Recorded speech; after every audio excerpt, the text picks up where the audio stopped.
Bonjour, monsieur le maire. Bonjour Floriane. Enchanté. Très heureux. Également. Très heureux de vous accueillir à Saint-Dalmas. Écoutez, merci. Vous me laissez 2 minutes le temps que j'enlève mes affaires? Je vous en prie. Parce qu'il y a un beau panneau derrière vous, j'aimerais bien qu'on en parle. Je vous en prie.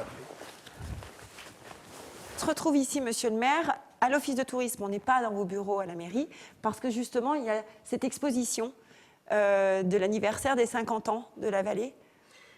Non, en fait, ce n'est pas les 50 ans de la vallée, c'est les 50 j'ai tout faux, ans comme d'habitude. Expliquez-moi. de la construction de la route de la Bonnette. Elle a la particularité d'être la route la plus haute d'Europe, puisqu'elle culmine à 2828 mètres d'altitude.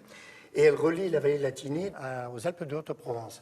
Donc cette route dope l'économie de la vallée latinée, puisque la vallée latinée, si cette route n'est pas ouverte, elle est en cul-de-sac. Il y a plusieurs panneaux, hein. J'imagine qu'il y a l'évolution par rapport à tout ça. On fait le tour, on regarde ensemble? Tout à fait. Vous voyez, donc là, c'est le camp des Fourches. Donc le camp des Fourches, c'était un camp militaire sur la route de la Bonnette, maintenant passe ici. Mais ce camp des Fourches donc, était relié à Barcelonnette.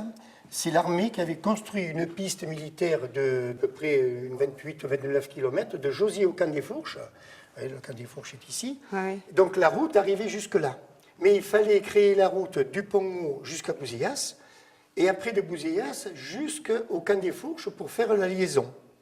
Donc c'est vers les années 1960 que cette route a été créée. Et là, sur cette photo aussi de Bouzillas, il n'y a pas la route. Vous voyez, non, on voit rien. la hein, route c'est arrive vrai. au village. Ah oui. Voilà. Oui, c'est assez impressionnant. Alors, Bouzillas. Vous voyez la piste qui arrivait? La piste qui arrivait de Jauziers, qui arrivait jusque-là, mais par contre, de Bouzillas au camp des Fourches, il n'y avait pas la piste. Et le camp des Fourches était relié au Prat par un téléphérique qui passait sur la colline et redescendait sur le Prat. C'était déjà toute une aventure à cette époque-là, hein, c'était impressionnant. Plus qu'une aventure.